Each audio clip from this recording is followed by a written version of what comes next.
un livre choc qui a pour titre Le Sénat, enquête sur les super privilégiés de la République aux éditions du Rocher. Le livre sort la semaine prochaine. Ivan Stefanovic, bonjour. Bonjour. Merci d'être avec nous. Élection sénatoriale le 21 septembre. Ivan Stefanovic, combien de fonctionnaires travaillent au Sénat? 1260. Hein. Oui. Et ils gagnent entre 2300 et 20 000 euros par mois mensuel. Ils ont la semaine de 32 heures. Ils ont presque 4 mois de vacances. Entre 2300 et 20 000 euros par mois. 20 000 euros, j'imagine, c'est le questeur ou non? Voilà. Non, c'est pas le questeur, c'est le secrétaire général du Sénat ou le secrétaire général de la question. Ce sont les nounous des sénateurs. Oui, d'accord. Les nounous, ce sont eux qui organisent l'administration du Sénat, c'est cela? Voilà, c'est ça. Hein, c'est comme un questeur à l'Assemblée nationale, quoi, un peu. Tout à fait. Hein, tout à bien. fait. Alors, de 2300 à 20 000 euros par mois, femmes de ménage, jardiniers et chauffeurs compris. Voilà, avec prime de nuit. Avec prime de nuit. Systématique. Systématique. Ah bon, oui. bon. Même quand on travaille pas, les jardiniers ont la prime de nuit. Alors, même quand on ne travaille pas, les jardiniers ont la prime de nuit. Oui, la prime de nuit est une institution au Sénat, est une institution systématique. Vous la touchez systématiquement, quelle que soit votre fonction. Voilà. Bon. Pour les fonctionnaires. Pour les fonctionnaires. 32 heures par semaine. Oui.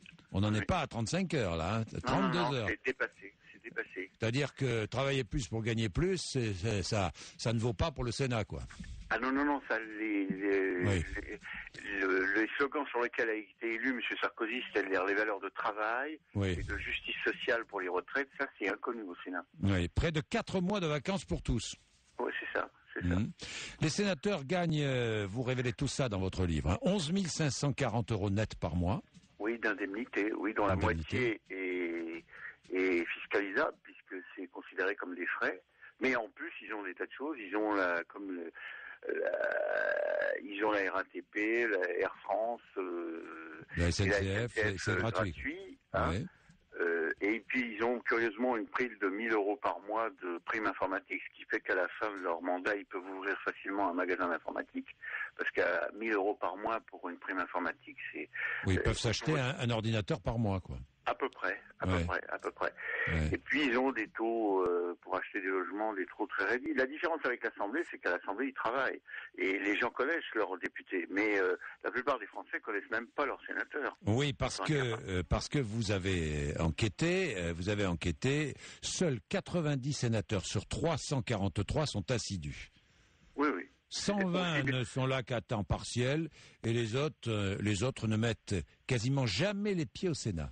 Oui, mais ça se répartit entre gauche et droite. Or, normalement, la loi et le règlement du Sénat disent que si on est à 103-4 fois, on doit supprimer les indemnités. Ouais. Comme aux États-Unis, on fait ça en Angleterre, en Allemagne. Or, chez nous, la loi, ni la droite ni la gauche ne demande l'application de cette loi. Il y en a un, par exemple, qui ne met pratiquement jamais les pieds au Sénat, c'est Jean-Noël Guérini, le président du Conseil général des Bouches-du-Rhône. C'est un des spécialistes de l'absentéisme.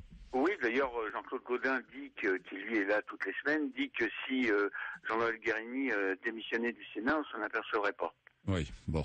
Je vois aussi dans votre livre que la Cour des comptes n'a pas droit de regard sur le Sénat. Non, c'est au nom de la séparation des pouvoirs entre l'exécutif et le législatif.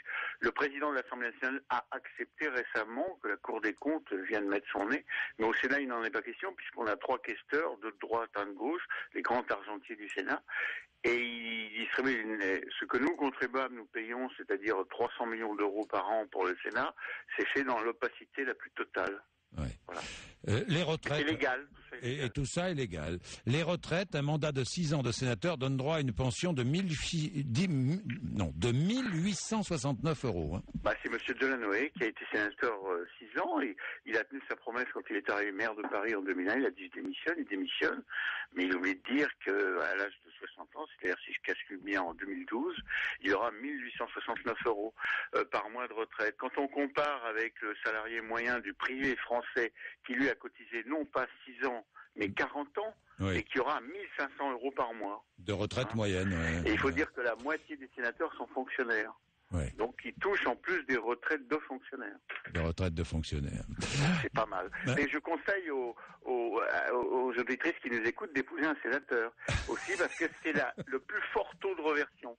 Si vous voulez, dans le public et le privé, quand votre conjoint meurt, en général c'est les hommes avant, dans le privé, les femmes ont droit, les veuves ont droit à 54%, Et dans le public, dans la fonction publique, c'est entre 50 et 60. Et ben chez les sénateurs, c'est 66%. Et vous avez comme ça une sénateur de l'Orne qui s'appelle Nathalie Goulet, qui était assistante de son sénateur, puis qu'il l'a épousé, il est mort, le pauvre homme.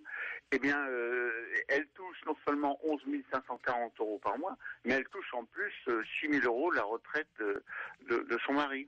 Et quand vous comparez qu'un sénateur, on a attaqué les conducteurs de TGV, les gens de la RATP, etc., parce qu'ils gagnaient, notamment les conducteurs de TGV, 60% de 4 800 € par mois pour 25 ans de cotisation. Mais là, je vais dire 15 ans de cotisation, un sénateur, il touche 4 000 €. Voilà. Ouais, bien, merci. À lire dans votre livre, donc qui sort la semaine prochaine, je vous le conseille, Le Sénat, enquête sur les super privilégiés de la République, aux éditions du Rocher. Merci Yvan Stefanovic. Merci.